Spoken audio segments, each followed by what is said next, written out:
Well, I guess we know when sports are coming back. Hey everybody, I'm Justin from the Running Through podcast, and I want to give everyone an update following President Trump's press conference, teleconference, phone call with commissioners of various sports leagues this morning. Participants on this call included Adam Silver of the NBA, WNBA President Kathy Engelbert, Rob Manfred, Roger Goodell, Gary Bettman, the PGA Tour's Jay Monahan, as well as Dana White and Vince McMahon, Don Garber, someone from NASCAR.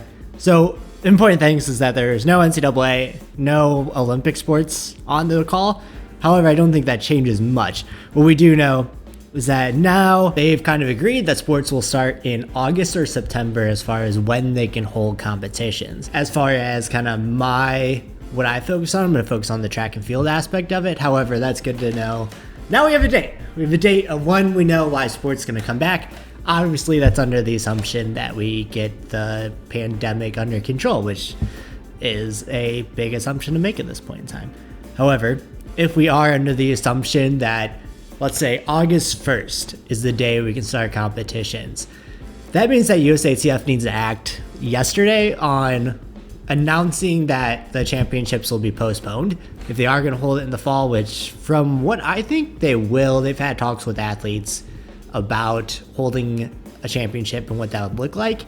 You're probably looking at, if we say there are going to have to be a couple of warm-up meets, you can't just go straight into the championship. At least I don't think you can.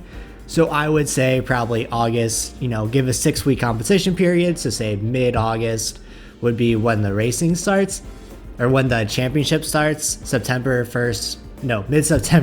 when the racing starts. August 1st would be, I get my months mixed up. Wow, I've been in quarantine for far too long. August 1st would be when competitions start in general. So then you have 6 weeks until USATFs. You have 17 weeks between now and August 1st. That's a lot of time, and that's a lot of things that can happen in athletes training. It leaves a lot open to interpretation. It leaves a lot up in the air. But if my read on it is that they will be holding USATF championships, I don't think they can hold it until September.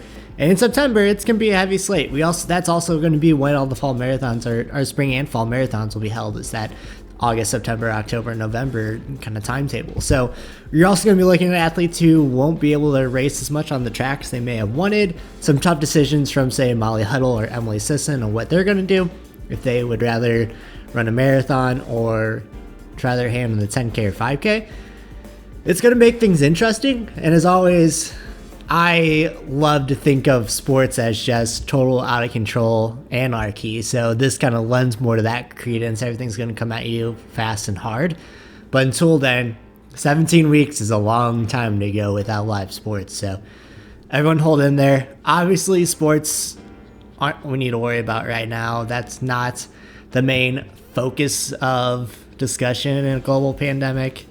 Obviously, lives are what's important first, and if we get to the point where it's August and we have a second curve and any sort of gathering is still not allowed, then we can't go forward with sports for another year probably.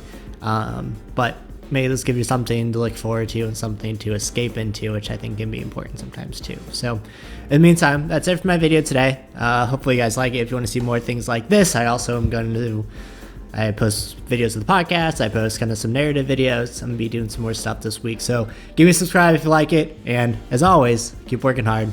Happy running. We'll talk soon.